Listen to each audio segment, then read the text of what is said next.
Joining us now, of course, she is coming off an incredible career at Liberty, and of course, winning the CUSA Pitcher of the Year this past year, all region. She was ranked in the D1 Softball Top 100 Player List of 2025. There might be another accolade or two coming her way, including being here on in the circle on D1 Softball for the first time.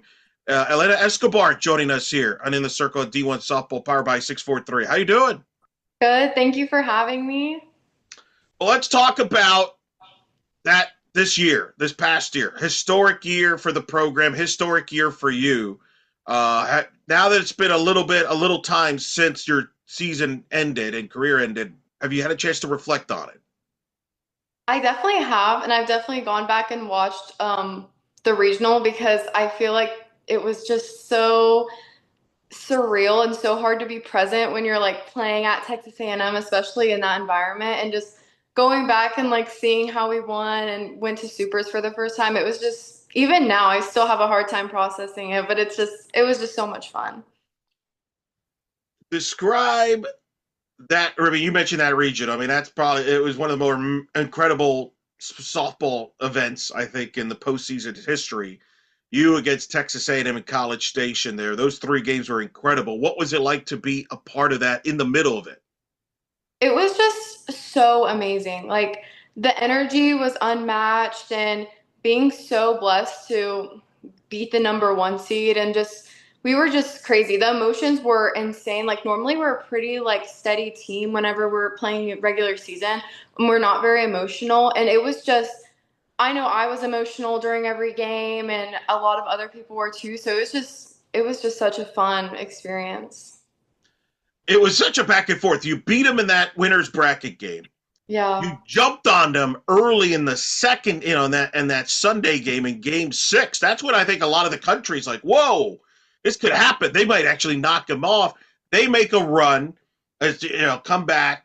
You got a chance to walk them off. You don't. You lose in extra innings, but yet you were able to regroup and then fall behind in Game 7, but come back and win. Just take me through that Sunday and the ups and downs that day provided.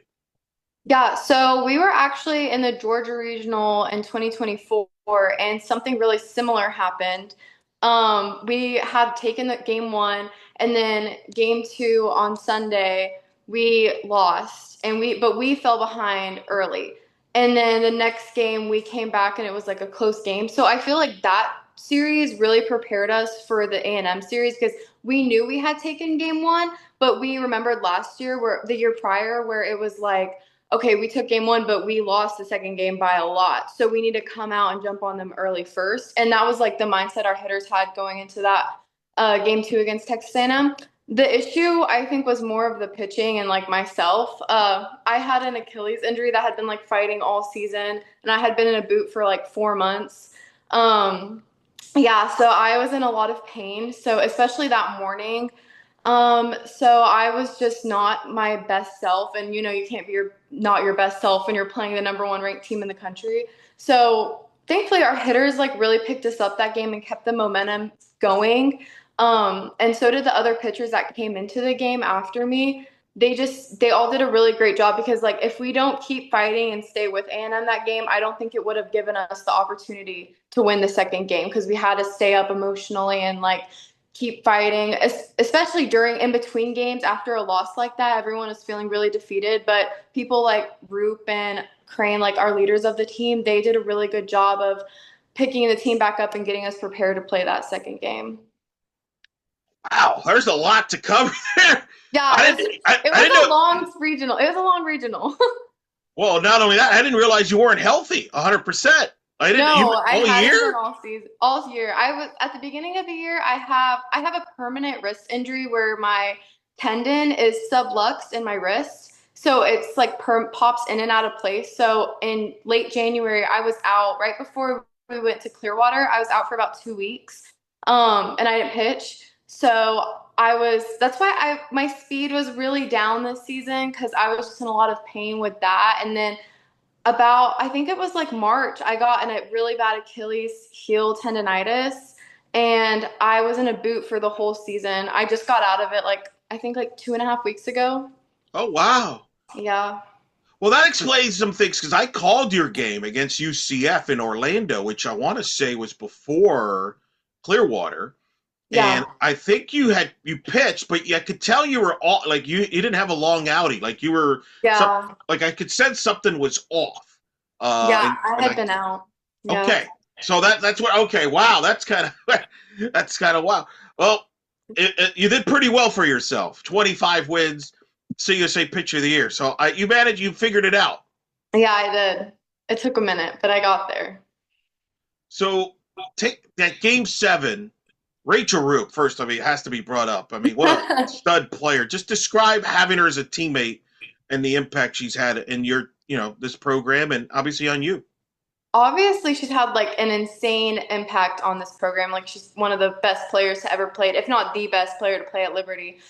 She's just very consistent. Not even just as a player, like she's gonna pull through in those big moments, but she's a very consistent leader. When things start getting a little bit rough, she manages to like keep the team up. And I think that's what we really needed this year. And she was able to like provide that for us. So playing with her was just amazing. And I'm so excited to see what she's already done in her professional career. I think she's at like 4 or 5 home runs already. She's insane. She's so good. No, she is, no doubt about that. And you had a great year, but you had a good pitching staff backing you up there. You had a lot of different arms Yeah. that helped you win that regional. Take me through that because I know Yoder came in and got big outs there to win. What was that like? And having that staff having your back. I think that's what we were really missing in the years like the year prior. We didn't it was really just me at the end. At Conference USA, Yoder was in 2024, Yoder was able to like pitch, I think against La Tech and get that one, but she kind of struggled like in the Georgia regional. But then this year she really used that as motivation to like get better and get prepared for postseason. Like no matter how her regular season went, she knew that the goal was postseason. And she really pulled through, like especially in that last game against A&M. And I knew she was going to get the job done. I knew as soon as she went out there and I just physically couldn't go anymore that she was ready mentally and physically. And she's so good. I'm so excited that she still has 2 more years. Like it's crazy. I can't wait to see what she does.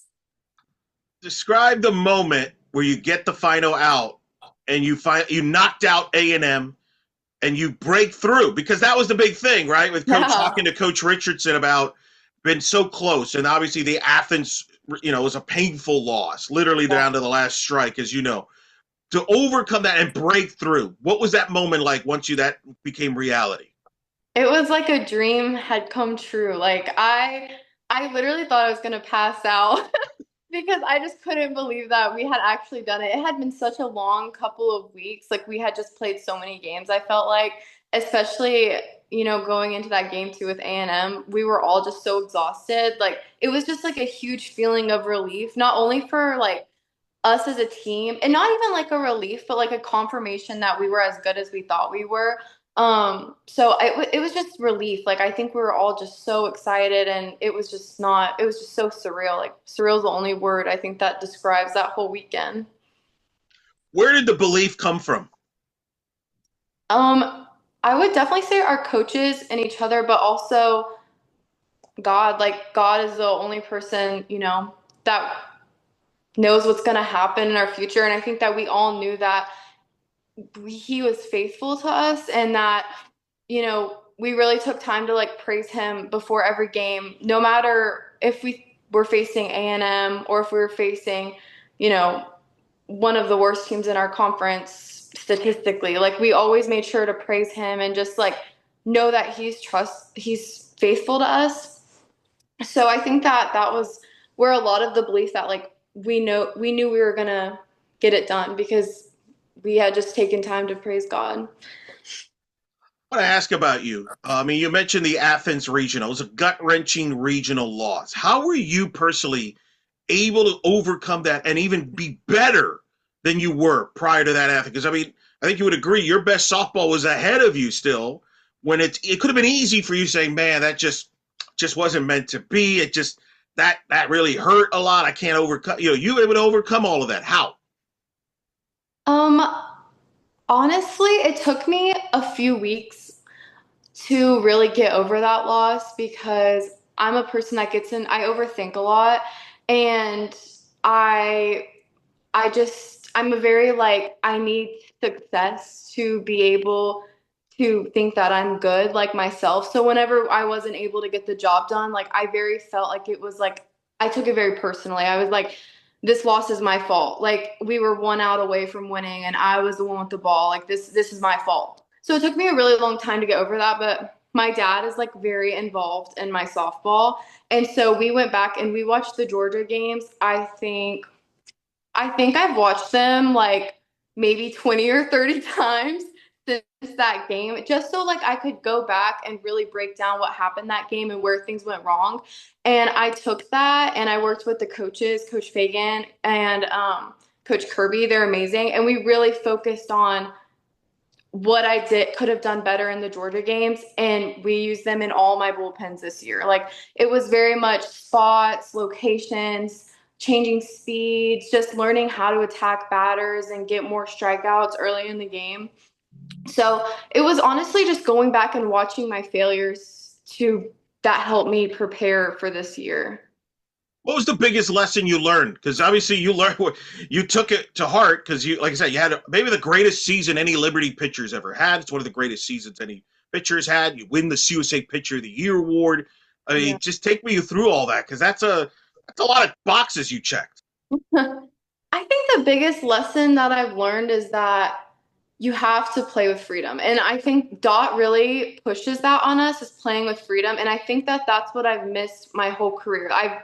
Always been, especially when I was younger, caught up in like the accolades and the success and like, oh, well, this girl got this and I didn't get this. But I think that especially last year after we lost, I was like, it doesn't none of that stuff matters at the end of the day because it's like okay someone might have got conference USA pitcher of the year but their team didn't get very far. So I think that especially this year I became very team oriented and I just started playing like it doesn't matter what I get, it matters if we win or we lose. And so I think that I just focused on that and that's what helped me just play with the freedom that I needed to accomplish everything that I did. Do you remember when you found out you were CUSA Pitcher of the Year? Yeah, I actually do. We were sitting at breakfast, I think, and my teammates was like, Elena, congratulations. I was like, for what? And he was like, oh, you haven't seen? And so we went on Instagram and I was so excited. I was so happy. That's funny and that's pretty good. Uh, did you? When did you find out you were in the D1 softball's top 100 players of 2025? I think that I was in my car. My mom is like a stalker of me. Like she looks me up constantly to see if anything softball related has come out. And so I think that she had posted it on her Instagram story. And I was like, oh my gosh, mom, you knew like way before I did. So yeah, she's on That's top of good. that stuff. You got people on top of it. That's smart. That's very creative there. A little bit. What got you into softball growing up? My dad, he was a very athletic guy. He played baseball and basketball, I think football, when he was younger. And so he was like, we're gonna do softball. I think I tried ballet. That was not for me. Did not enjoy that at all. And then he was like, what position do you want to play? And I was like, I want to be a catcher. And he was like, no, so you're actually gonna be a pitcher. I don't know why you thought you had a choice. You're pitching.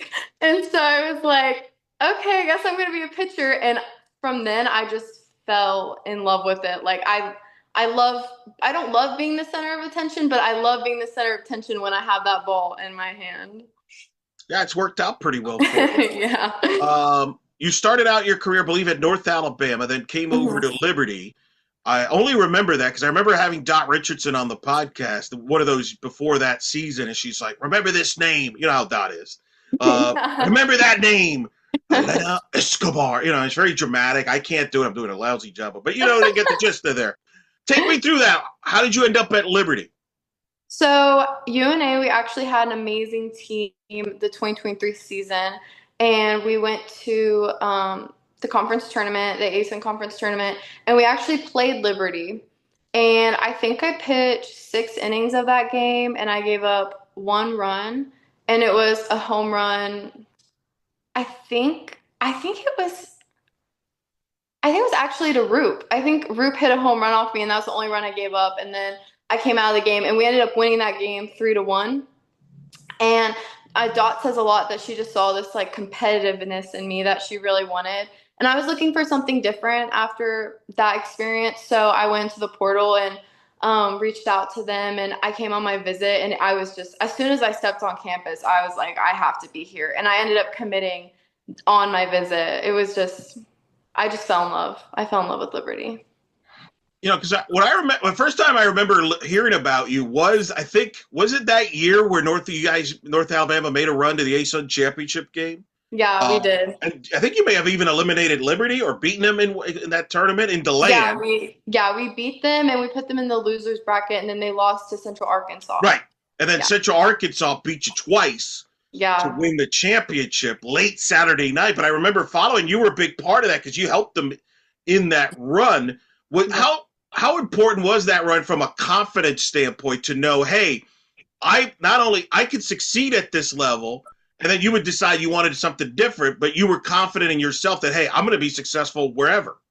I think that was a huge turning point in my career because the year prior, my freshman year, I had kind of been thrown to the wolves against Alabama, and I got absolutely crushed that game. And so I was feeling very defeated, like I don't know if I'm as good as I think or as good as people tell me. And I think that year was the year it was like, okay, I can compete. Like Liberty is a great school. Like honestly, we don't even think of ourselves as like a mid-major whenever Right. we're out there playing. Like we just think of ourselves as an elite team.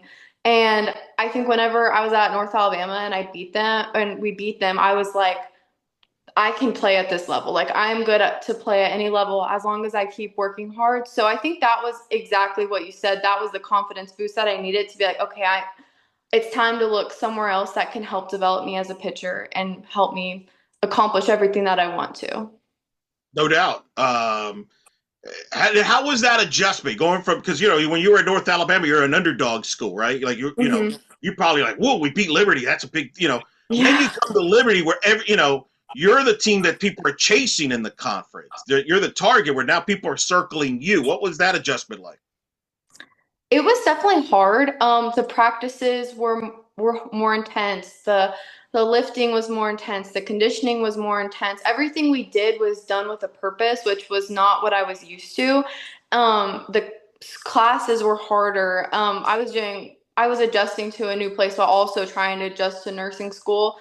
And then on top of that, adjusting to a season where we played a lot of games. And it wasn't just games, but like we're having midweeks against Virginia Tech and Duke. And so I think adjusting to the competition was the hardest part. It definitely took me a couple months, and I didn't really get my big wins in 2024 season until the end of the season after I had gained a lot of confidence. So I think just learning that like you can't just throw your pitches anymore. Like you're not in the ASUN, which has great competition, but you get away with more stuff.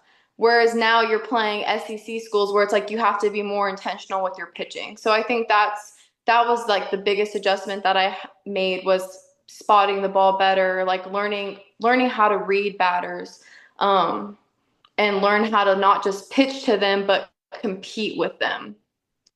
And the irony was 2024. We just talked about your run with North Alabama there. With 2024, you dropped the first game, I believe. I think it was the first game of the CUSA tournament. I think it was at New Mexico State. I think was the host. You dropped game early in that tournament. If it wasn't the first game, it was Yeah, definitely the second game where yeah, I think it you got to come all the way out of the losers bracket to come back and win the championship. And at that time, you don't know if you're going to make the tournament if you don't win the automatic bid. I mean, right. we probably might have made it, but you don't know that when you're playing. So you come all the way back, you play in the championship game, and then it goes extra innings, and you walk it off. And the reason I remember that because there were a lot of bubble teams rooting for you to win that championship. What do you remember about that championship? Because that was as dramatic as it gets for Liberty there going in Um, CUSA.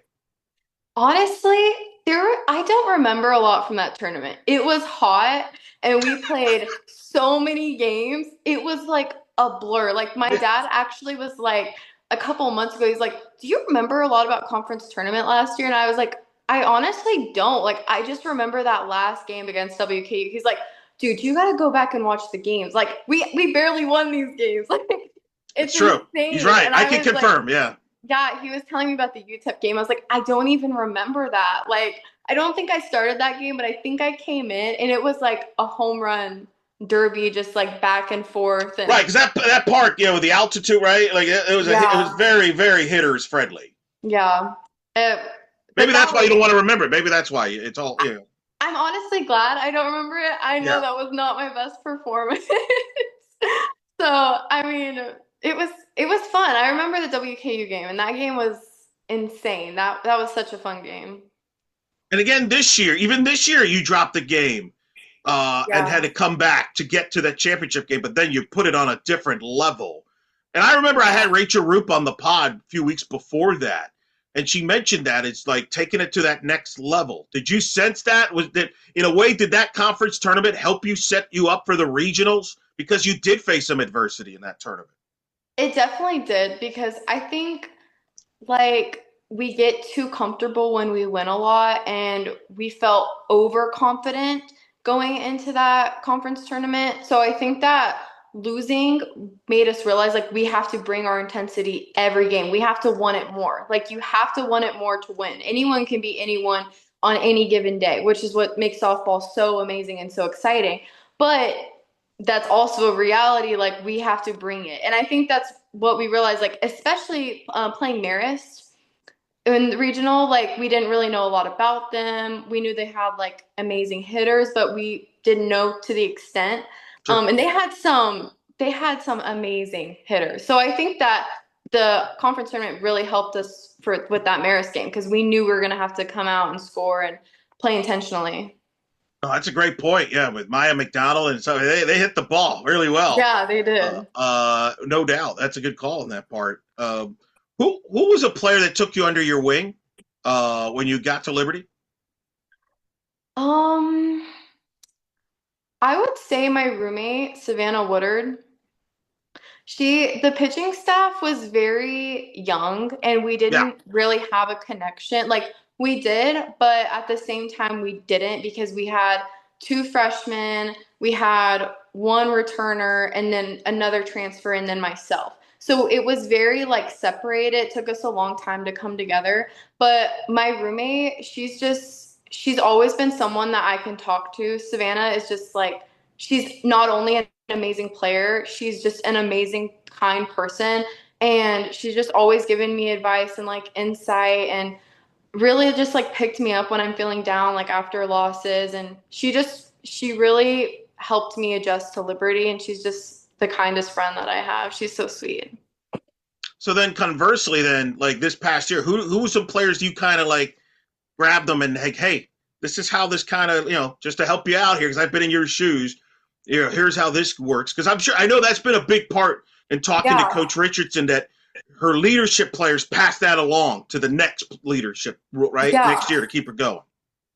I would say our freshman pitcher, Danner Allen, I gave her a lot of advice because she was put in some really difficult pitching positions where, like, some of our regular starters weren't performing as well. And so she had to, like, step up and take over. And I know that that's really emotionally draining whenever you don't know when you're going to pitch. And it's hard to, like, accept that role, especially when you're so young and you're just getting to college. So we spent a lot of time, not only myself, but as a staff, like picking her up and like telling her, like, it's okay. We've all been there. We've all been in this role where you're kind of just thrown out there and have to perform at random times, but like you have to buy into your role. And she's an amazing pitcher. Like, I can't wait to see what she does. Like, genuinely, she has some of the best spin that I've ever seen.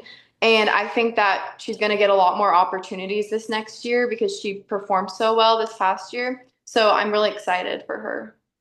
That's awesome. You're going to be following very closely I uh, definitely am. to say that. Describe those facilities there at Liberty. What you've called home. They're beautiful. I think people don't know how nice our facilities are because I remember there was a possibility that we would get a host super regionals. And I remember seeing one comment on Instagram where someone's like, do they even have the facilities to host? And I was like, have you seen our field? Our field is beautiful. Like it is, I saw them doing work on the scoreboard the other day. So they're always making things better. Coach Daw always has like, she's a visionary. Like She Yeah. will tell you she has all of these insane ideas about like putting a dome over the field. Like they really take time to make sure the field is amazing and beautiful, and that's what it is. Yeah, I remember because right after you knocked off A&M, at that time Stanford was beating Oregon, and Yeah. and there was like, oh wait, Stanford can't host, so it's going to be at Liberty. So were you all aware of that as that was going on? Yes. Oh We wow, were very aware. We were all like intensely watching the game, and then Stanford started losing. We're like, we guess we're going to Oregon. I see. I didn't know about the Stanford thing until later in the game. So you all knew that, and wow, I didn't know. That's a We wild. knew as soon as A&M, as soon as we beat A&M, we Okay, knew that there's a you're possibility of us hosting. wow. Yeah. What was that trip to Eugene like? Just to check it out. I mean, that's not a place you guys go every so often. So what was No. it like? It was beautiful. It was so pretty. I had never been to Oregon, and I think a lot of the girls hadn't. We had two players from Oregon, so they were really excited to like be near their family and that their family got to come to the game. So it was just so fun. It was a crazy experience, and going to a super regional is just it's surreal. It's everything that you would think it is. It's just crazy and energetic, and it was an amazing experience.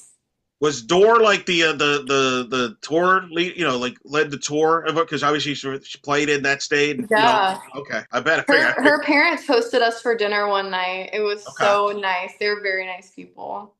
I know it's not the way y'all wanted it to end as a team. Yeah. Especially, game one was a gut wrenching loss. But still, just to be in that scene, the super regionals against a great Oregon team, and tip your cap to them.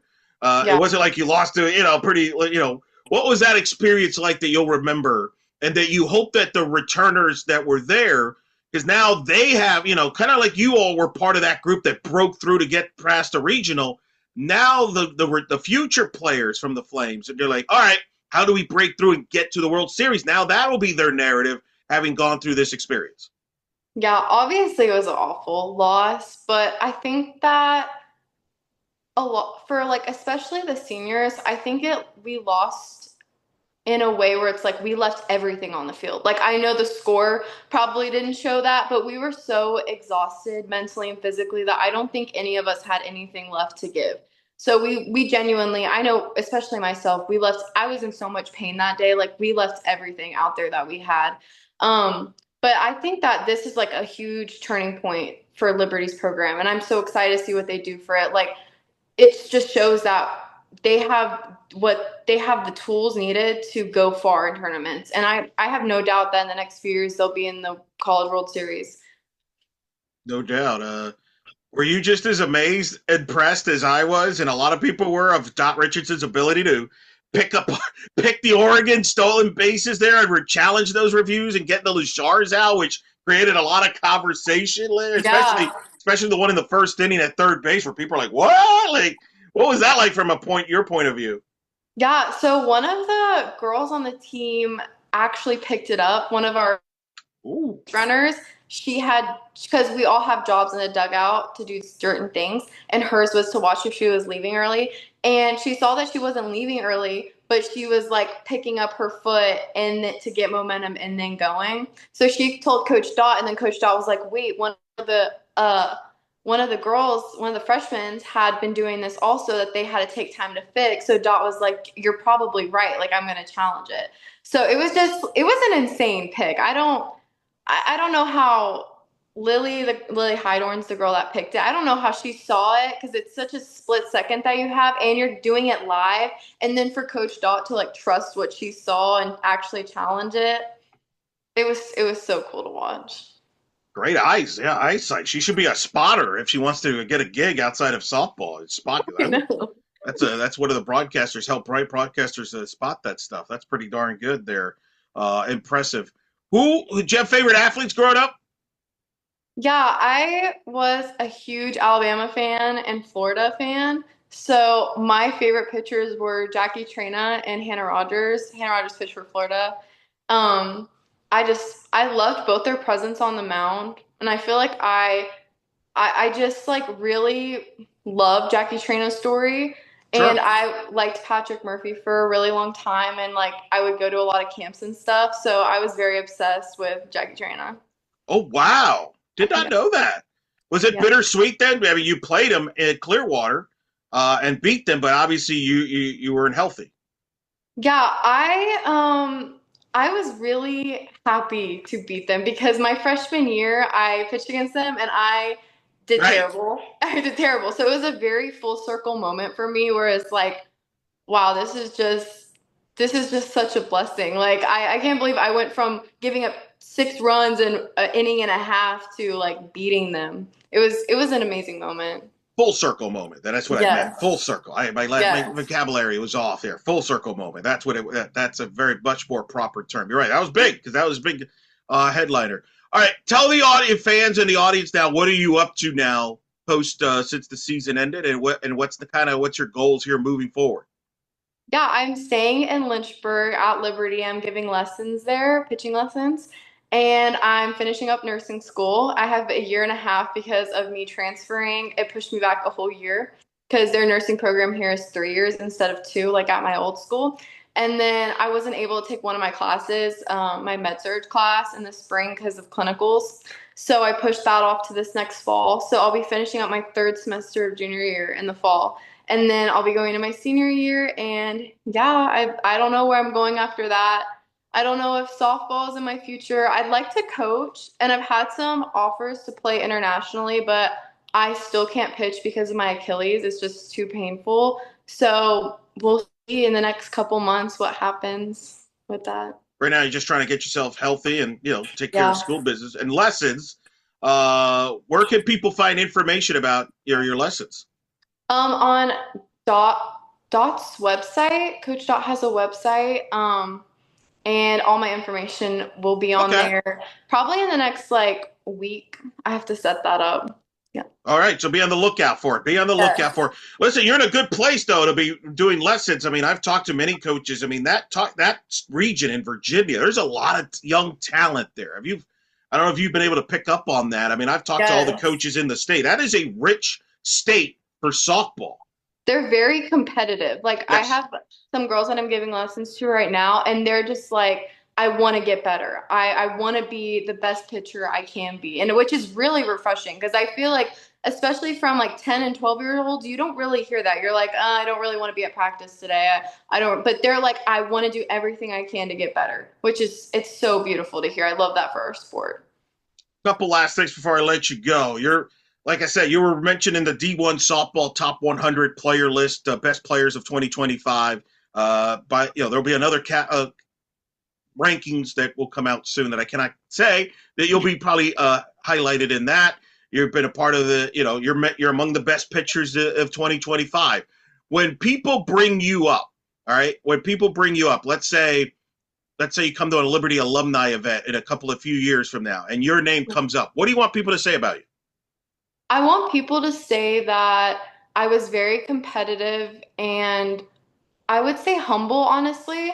I've never been a very electric player, like on the field. I was very, like Kaylin Yoder, I love watching her pitch. She's very energetic, very exciting. But I was always very like calm and steady out there. And I would just say play with humility and like, not, I was never very like crazy. So I feel like it's uh, just I just want people to say that they don't have to conform to like what they're seeing on TV. Like because a lot of pitchers are very over the top, and I Yeah. think that pitchers who are very like steady don't get as much recognition because they're not doing all of the antics to like get attention brought to them. So I just want little pitchers to see that you can be your own person on the mound, and I that's what I want them to remember about me. Yeah. No doubt. And you're always going to be part of this 2025 Liberty team that will go down in Yes. history. First team ever to win a regional in program history. I'm sure this team will be celebrated for years to come. Oh, yes. Uh, how would you describe this team? What do you want people to say about this Liberty 2025 team as it gets remembered and your legacy will grow each year? I want to say that we just play together. I want people to remember that at the end of the day, it doesn't matter what school you go to. It doesn't matter what names on your jersey. It just matters that you have a like real bond with your team and that you guys have a common goal. Because that's all we had. We had amazing coaches who believed in us and poured in us, and then we had each other. And we had that goal. We want to go to supers, and we did. You did that. You're a big part Yeah. of that. You're a big part of that. You're one of the best to ever wear those Liberty colors and pitch in the circle. Hey, congratulations on a great career. Thank you. Awesome. It was fun to watch you pitch. Especially now, I just learned that you weren't even 100%. That's kind of wonder what would have happened if you were, but you still were amazing there, and definitely want to stay in touch with you as you do more lessons. Hopefully, we do see you Oh, play down the road at some point, or at least be involved in the sport in some yeah, capacity. So, but thanks for everything you've done. Congrats, and thanks for of doing this course. and coming on the show. Of course. Thank you so much.